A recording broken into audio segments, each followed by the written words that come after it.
है, कोई अनेक ग्रंथों का पाठ करता है, कोई उपवास व्रत करता है, तो कोई तीर्थ करता है, कोई जप करता है, कोई तप करता है, कोई यज्ञ करता है।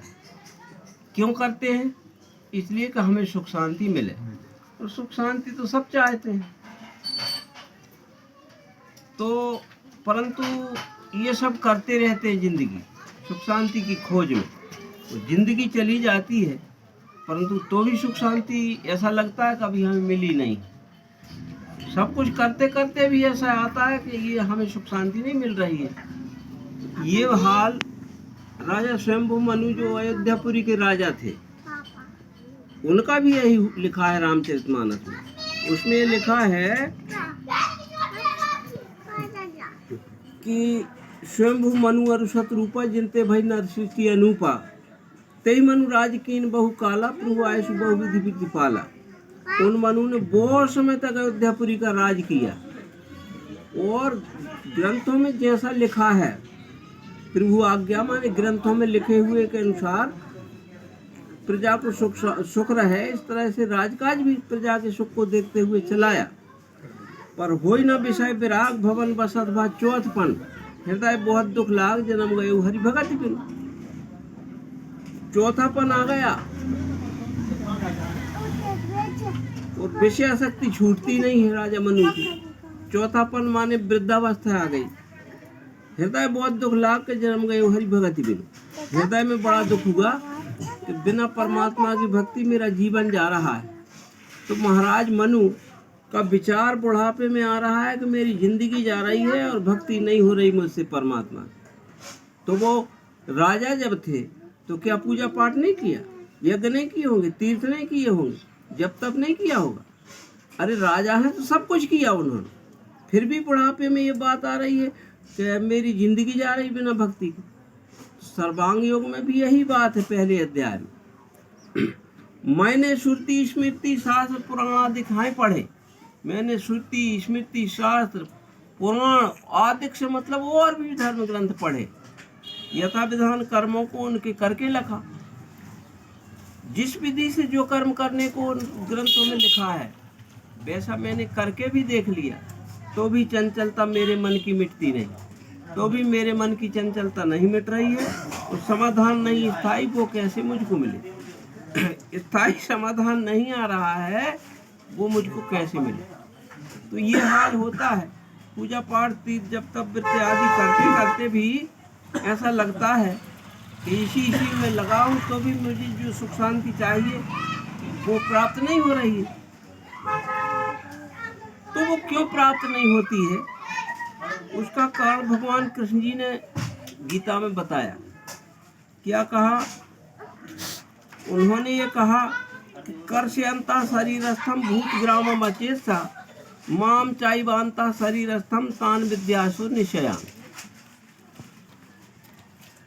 तो कर्षयंता शरीरस्थम भूत ग्रामम अचेतसा, मनुष्यों के शरीर की इंद्रियों में परमात्मा बैठा हुआ है, और जो मूर्ख उनमें बैठे हुए परमात्मा को क्लेश देते हैं, माने उपवास आदि भूख प्यास से शरीर को सुखाते हैं, दुबला करते हैं, दुख देते हैं शरीर को। तो उन इंद्रियों में परमात्मा बैठा है शरीर की। तो अचेत था माने मूर्ख हैं, आसुर भाव के हैं। ये कृष्ण जी ने कह दिया कि वे कहते हैं भूख प्यास रह के उपवास इत्यादि करते हैं। 17वें अध्याय का 6वां श्लोक है। तो वे आसुरी हैं, और हम तो वही कर रहे हैं, फिर सुख शांति कैसे मिलेगी? जो कृष्ण जी मना कर रहे हैं, ये भूख प्यास से शरीर को दुबला कर रहे हैं, दुख दे रहे हैं, तो वे परमात्मा को दुख दे रहे हैं, क्योंकि परमात्मा बैठा है शरीर में, इंद्रियों में। तो वे असुर हैं। अब जो कृष्ण जी रोक रहे हैं और वही हम कर रहे हैं, वही कर रहे हैं, तो कैसे सुख शांति मिलेगी? नहीं मिल सकती। वो कृष्ण जी ये रोक रहे हैं, वो कह रहे हैं खुला कैसे करो। पत्रम पुष्पम फलम तोयम यो में भक्त्या प्रियच्छति तदहम भक्त अस्नामि प्रियतात्मना।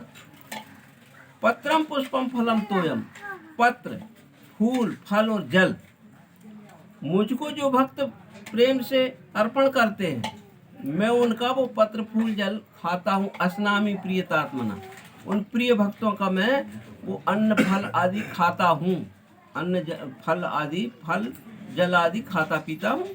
असनामी लिखा है उसमें।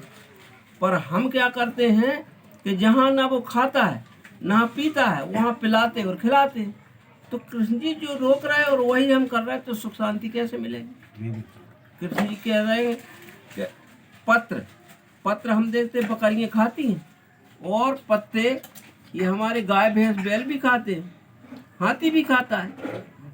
तो जहाँ पत्र खाता हुआ दिखता है वहाँ हम खिलाएं तो सुख शांति मिलेगी, परमात्मा की आज्ञा का पालन होगा कृष्ण जी की। फल भी सब खाते हैं, तो फल जो खाते हैं उनको खिलाएं, पर जहाँ नहीं खाते हम वहाँ खिलाते हैं, इसलिए सुख शांति नहीं मिलती, क्योंकि कृष्ण जी के आज्ञा के विरुद्ध चल रहे हैं। पत्रम पुष्पम, और फूल भी जैसे गुलाब के हैं, महुआ के हैं, जो खाते हैं उनको खिलाएं, और जो नहीं खाते हम उनको खिला रहे हैं, फूल उनको चढ़ा रहे हैं, तो कृष्ण जी की आज्ञा के विरुद्ध कर रहे हैं। और जल भी जहाँ पीता हुआ दिखता है वहाँ हम पिलाते नहीं। कृष्ण जी कहते हैं कि मैं पीता हुआ दिखता हूँ, दिखना चाहिए, तो पीता हुआ जहाँ दिखे वहाँ पिलाएंगे, तो कृष्ण जी की आज्ञा का पालन होगा। और उनकी आज्ञा के खिलाफ हम चल रहे हैं, विरुद्ध चल रहे हैं आज्ञा के, इसलिए सुख शांति नहीं मिल रही हमको, और हम सुख शांति की खोज में लगे। सुख शांति अगर चाहिए तो कृष्ण जी ने जो गीता में आदेश किया है उस आज्ञा के अनुसार चलना होगा। पत्र फल पुष्प जल तो आदि जहाँ चढ़ाना है, जहाँ खाता हुआ दिखता है पीता हुआ दिखता है वहाँ खिलाना पिलाना है। और उनकी आज्ञा है कि ये शरीर में बैठे हुए परमात्मा इंद्रियों में उसको शरीर को कष्ट देकर और परमात्मा को तुम कष्ट मत दो, तो हम उसको कष्ट ना देके, और ये सर्वरूप विश्वरूप जब परमात्मा है, कृष्ण जी कहते हैं कि मत्तः परतरम नान्यत किंचित अस्ति धनंजय मई शर्मिदम प्रोतम सूत्रे मणिगणायो। मई शर्मेन मत्तः परतरम नान्यत किंचित अस्ति धनंजय। हे अर्जुन, मेरे अलावा दूसरा कुछ नहीं, विश्व में सब मैं ही हूँ, दूसरा कुछ है नहीं, और मेरे में सब है जैसे सूत में मणि सूत के।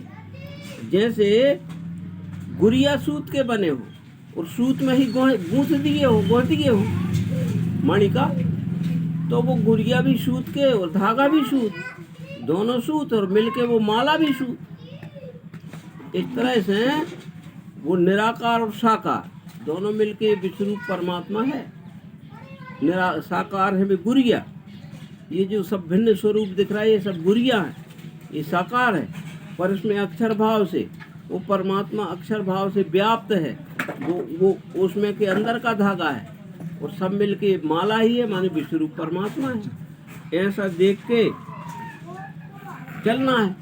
अब 9वें अध्याय के 10वें अध्याय के अंत में कृष्ण जी कहते हैं गीता में, अथवा बहुल्यतेन किम ज्ञातेन तवार्जुन विष्टव्याय में दम कृष्ण में कांसे निश्चितो जगत।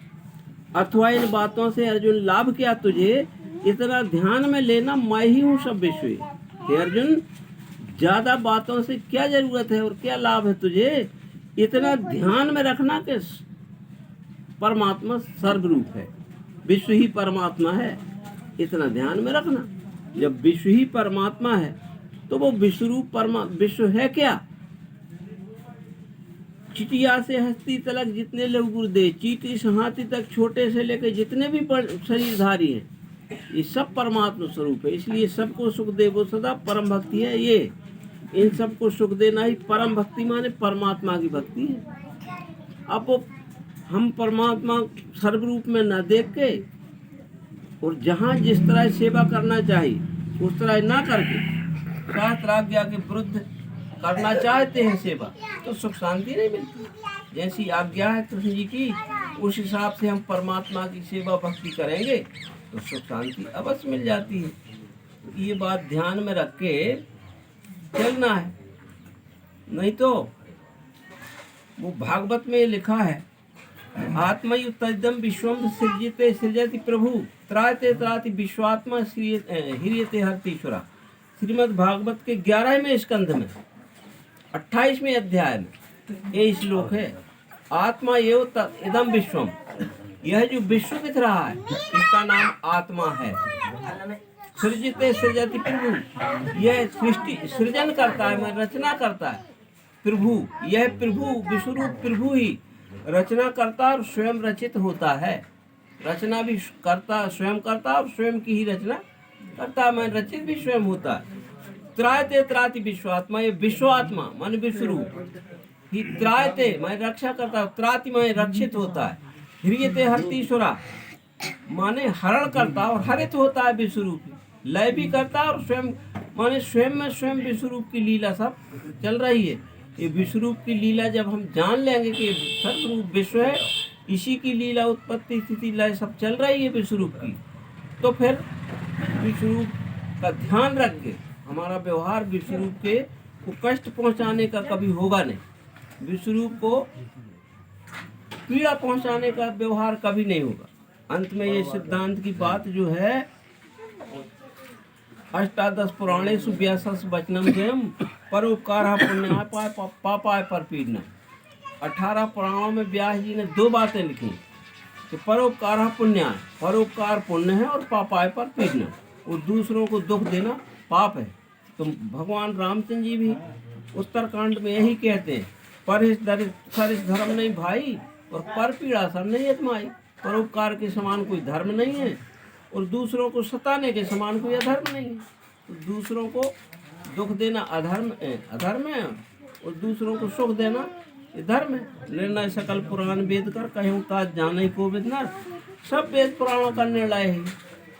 अब रामचंद्र जी कहते जिनने वेद पुराण पढ़े वे विद्वान लोग इस बात को जानते हैं। तो बस अगर हमको सुख शांति चाहिए तो सब में परमात्मा है, यह देखकर जैसे हमारे सुख दुख को हम समझते हैं ऐसे सबको समझें और व्यवहार करें। जैसे हमको भूखे रहने में दुख होता है, ऐसे सबको दुख होता है भूखे रहने में।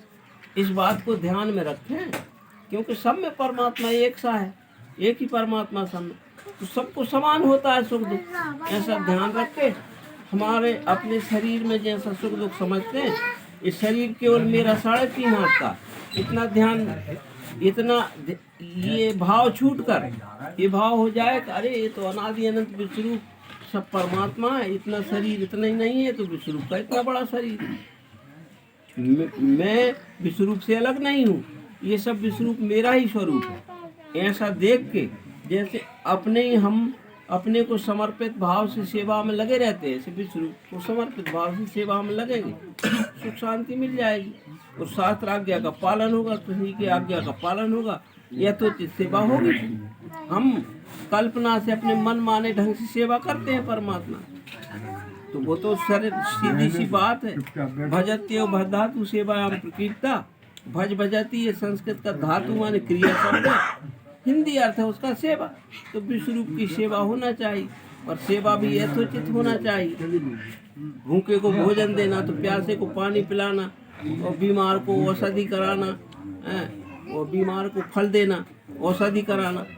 जहाँ जिस तरह से सेवा करने की जरूरत है वैसी सेवा अपने आप होती, पर ध्यान में ये रहे कि विश्व ही परमात्मा है। तो फिर शास्त्र आज्ञा के विरुद्ध, कृष्ण जी की आज्ञा के विरुद्ध हम अपने मनमानी कल्पना से सेवा करने का उपक्रम नहीं करेंगे, अशांति अपने आप हट के सुख शांति मिल जाएगी। नर्मदे।